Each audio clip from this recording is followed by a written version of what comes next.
वजाहत मियां, उसे क्यों इल्जाम दे रहे हो तुम? तुमने तो मुझे बताया था खुद कि ये फैसला बिया का है। लेकिन बिया का क्या होगा, उसके बारे में भी मालूम किया है कि नहीं? उसी की वजह से परेशान है बियापा कि बच्चे की पैदाइश के साथ ही बिया का निकाह टूट जाएगा। किसी के बस में कुछ नहीं है बेटा, और हमारे पास तो कहने को भी कुछ नहीं रहा। किसे तसल्ली दे और किसके आंसू पोंछे। हमारी तो दोनों बेटियां बेकसूर हैं, दोनों मजलूम हैं। हम किसका साथ दें, किसके लिए खुदा से इंसाफ मांगे? क्या चाहती हो तुम? हाँ, कब दफा होगी इस कमरे से तुम? कब छोड़ोगी मेरे घर को? और कितना तबाह करोगी मुझे? चली क्यों नहीं जाती यहाँ से? याद रखना, इस घर से तुम्हारा कोई ताल्लुक नहीं है। ना तुम मुझसे मेरा घर छीन सकती हो, ना मेरा शौहर, और ना ही मेरा बच्चा। जिंदा हूं मैं भी, तुम्हारे चाहने के बावजूद अभी जिंदा हूं। और याद रखो, शिबली सब तुम बात नहीं करोगी, याद रखना। उठो, उठो यहां से, जाओ यहां से तुम। शिबली मेरा शौहर है और ये मेरा ससुराल है।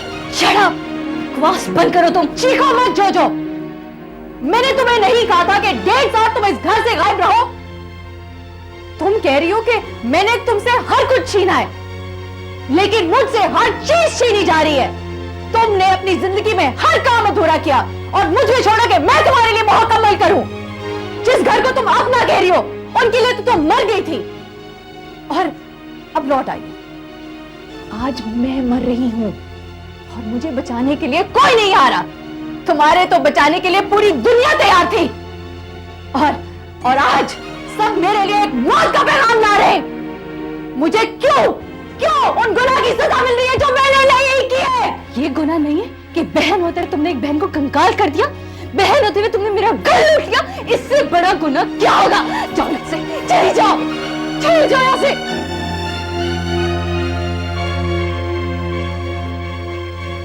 छोजो, तुम पागल हो गई हो। मैं पागल नहीं हुई हूँ, आपकी उस बेटी ने ना मुझे पागल कर दिया। तुम हम सबको पागल कर रही हो। छोजो, बिया तुम्हारी वही बहन है जो तुम पे जान दिया करती थी। और अब वो मेरी जान ले रही है। बातें मत करो। उसने तुम्हारे बच्चे की खातिर। क्या मेरे बच्चे की खातिर? क्या कुर्बानियों की कहानियां मुझे सुना रही हैं आप? मत चाहिए मुझे उसकी कुर्बानी, चल जाओ यहाँ से। छोजो, मैं तुझे ऐसा नहीं समझती थी। तेरी वजह से मेरी बच्ची बर्बाद हो गई है। कि तुझे खोना था, ऐसा ही बस होना था। यही मेरी किस्मत थी, सारी उम्र रोना था। पाके तुझे खोना था, ऐसा ही बस होना था। यही मेरी किस्मत थी, सारी उम्र रोना था। हम तो खुद भी बेबस होकर रह गए। सब बेबस है ना? मैं मर रही हूँ और कोई कुछ नहीं कर सकता। बाबा, कोई नहीं कुछ कर सकता। अरे, कोई नहीं कुछ कर सकता। काश पिया, काश कि मैं कुछ कर सकती। मैं तो उसके मरने की दुआ भी नहीं मांग सकती हूँ। चलो तुम मेरे साथ चलो। मैं कहीं नहीं जाऊंगी, मैं यहाँ ही मरूंगी, यहाँ मरूंगी।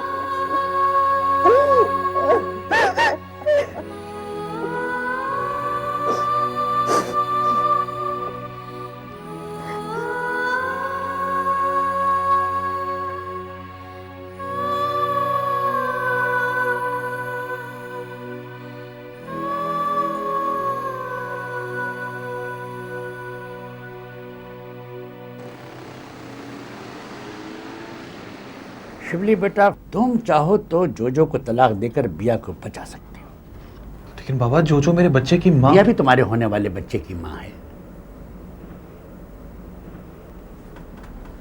मैं किसी को फेवर नहीं कर रहा हूं, मैं ऐसी पोजीशन में नहीं हूं। ये सब मैं तुमसे इसलिए कह रहा हूं कि तुम बाद में ये ना कहो कि सब कुछ हो सकता था, मैंने तुम्हें बताया नहीं। असल में ये फैसले हम दोनों के लिए बड़े अजियतनाक हैं, लेकिन जो भी फैसला करो वो सोच समझ के करना, ऐसा ना हो कि बाद में पछतावा हो। बेटा, पछतावा एक ऐसा कुआं है जिसमें सिवाय अंधेरे की और अजियत की कुछ नजर नहीं आता। ये एक दलदल है। अब आप क्या सोचते हैं? सच्ची बात पूछते हो तो मैं बिया के हक में हूं। उसने जो कुछ किया है वो जोजो ने नहीं किया। जोजो आज भी जो कुछ कर रही है वो उसे जेब नहीं देता। जो कर भी क्या सकती है बाबा, औरत है ना। जहाँ औरत बीच में आ जाती है वहाँ सारे रिश्ते नाते बेईमाने हो जाते हैं। शिवली बेटा, फैसला अब वक्त के हाथ में है। बाबा, फैसला तो हो चुका, हमारे हाथ में अब कुछ नहीं है। इस सिलसिले में शरई कहता है कि जैसे ही बिया बच्चे की पैदाइश से फारिग होगी, तुमसे उसका निकाह टूट जाएगा। अब बिया का निकाह टूट जाएगा तो शिवली के बच्चे की मां बनने वाली है ना। बच्चा पैदा हुआ और शिवली बच्चा उससे ले लेगा और फिर बिया की शादी कहीं और हो जाएगी और वो अपने बच्चे की सूरत देखने को तरसेगी, तड़पेगी। और लेकिन जोजो तो उसी घर में बसेगी। ये सब कुछ बहुत बुरा हुआ है आंटी, दोनों के साथ बहुत बुरा हुआ। ओ शट अप फैजी। रोज महशर यही होना है और यही होता है। सबके अमान नामे उनके सीने में सजे होंगे और उनका रुआ उनके खिलाफ गवाही दे रहा होगा और उनको गुनाहों की इबरतनाक सजा मिलेगी।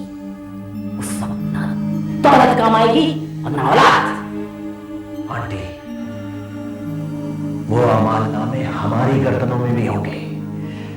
उस वक्त ना दौलत कमाएगी, ना औलाद, ना मैं, ना आप। Shut up! मैंने कोई गुनाह नहीं किया। अपनी औलाद की भलाई गुनाह नहीं, इंसाफ होता है। इंसाफ हमारे बस की बात नहीं है आंटी। इंसाफ तो सिर्फ खुदा कर सकता है, सिर्फ खुदा। हाँ, तो कर रहा है ना इंसाफ खुदा मेरे साथ, कर रहा है ना। उस घर में आग लगी हुई है, ना उनकी आंखों में नींद है, ना दिल में सुकून। और वो दोनों बहनें तबाह हो गई जिन्होंने मुझे तबाह किया था।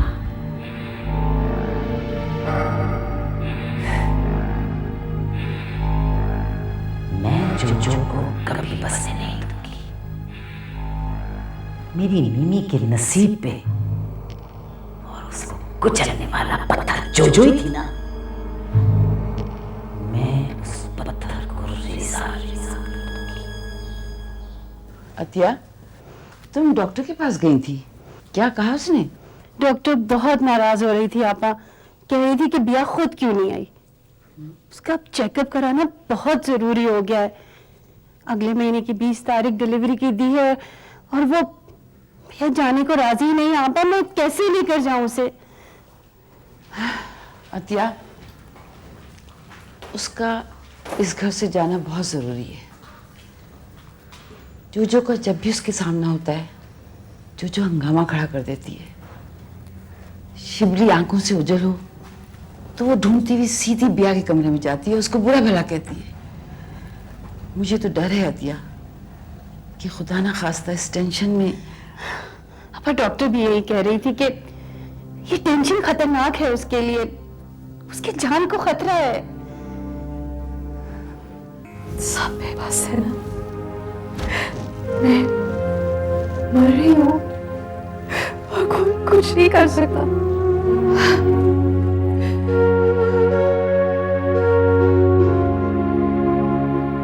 क्या चाहती हो तुम? हाँ? कब दफा होगी इस कमरे से तुम? कब छोड़ोगी मेरे घर को? चले क्यों जाती हो यहाँ से? दफा हो जाओ यहाँ से तुम।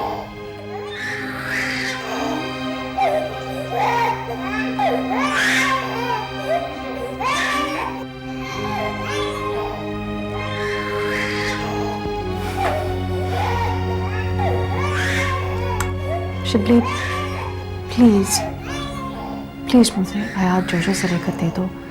वो रो रहा है, क्या उसके भी आंसुओं का कोई असर तुम पे नहीं होता? भैया वो नहीं सुनती, वो किसी की नहीं सुनती। शिबली, मैंने कौन सी गलती की थी? मैं जानती हूँ कि तुम जोजो से प्यार करते थे और करते हो, लेकिन क्या तुम्हारे दिल में मेरे लिए कोई जगह नहीं? क्या मेरी कोई हैसियत नहीं? ऐसा नहीं भैया, तुम मेरी बात समझने की कोशिश करो। देखो जो कुछ भी हुआ इसमें जिद तुम्हारी थी, तुम्ही ने फैसला किया था कि शिबली, मैं फैसले की बात नहीं कर रही, उसके सही और गलत होने की बात कर रही हूँ। क्या उस वक्त तुम परेशान नहीं थे? क्या उस वक्त आयात को मेरी जरूरत नहीं थी? क्या मेरी दी हुई कुर्बानियों का यही सिला है? देखो भैया, सूली पर हम भी लटके हुए हैं, हम पर भी कयामतें टूटी हैं। प्लीज भैया, तुम कुछ दिनों के लिए घर चली जाओ, मेरी बात मान लो। देखो हम तब तक जोजो को समझाएंगे, हमें भी सोचने का मौका मिलेगा। तुम इस तरह जोजो के आमने सामने आती रहोगी। हाँ शिबली, मुझे सब कुछ समझ आ गया। अब जोजो आ गई, तुम्हें बच्चे के लिए आया की जरूरत ही नहीं। भैया please.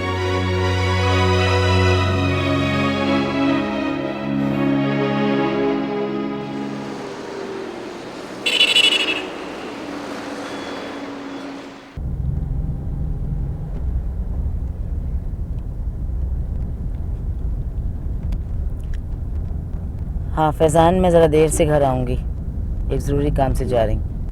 Ji aunty. Okay okay aunty, खुदा हाफिज। साहब, ये मीमी बीबी अब कभी नहीं आएंगी क्या? शायद आए, लेकिन रियाज में मीमी को समझा समझा के थक गया हूं। वो अपनी हर तबाही का जिम्मेदार आंटी को ही समझती है, और ये बात गलत भी नहीं है। मतलब आप सारी जिंदगी यहां रहेंगे? रियाज, दिल तो नहीं चाहता, लेकिन इस घर में मुझे मीमी की चाप सुनाई देती है।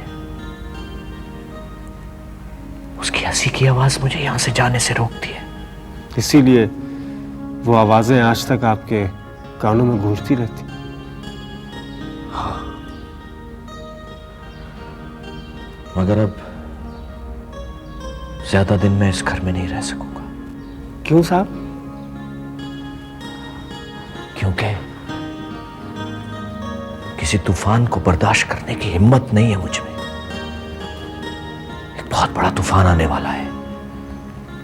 मैंने अपने आप से और मीमी से वादा किया था कि मैं आंटी को अकेला नहीं छोड़ूंगा, लेकिन इंसान अपनी क़ुव्वत बर्दाश्त से ज्यादा और कुछ नहीं कर सकता।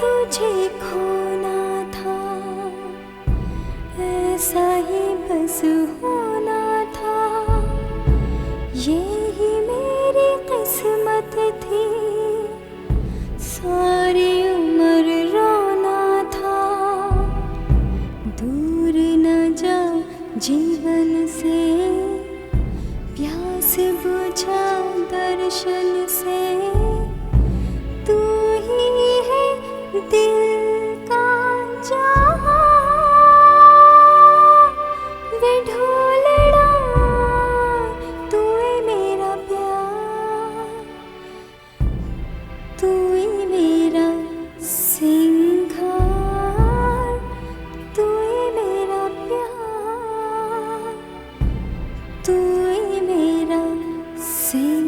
था।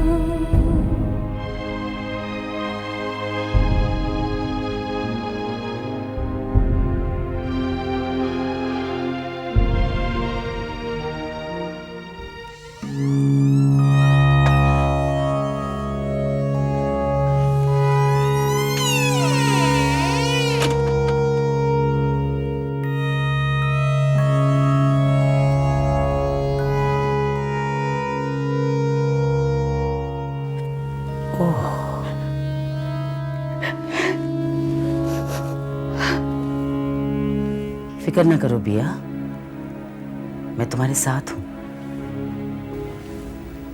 मिलूंगी तुमसे।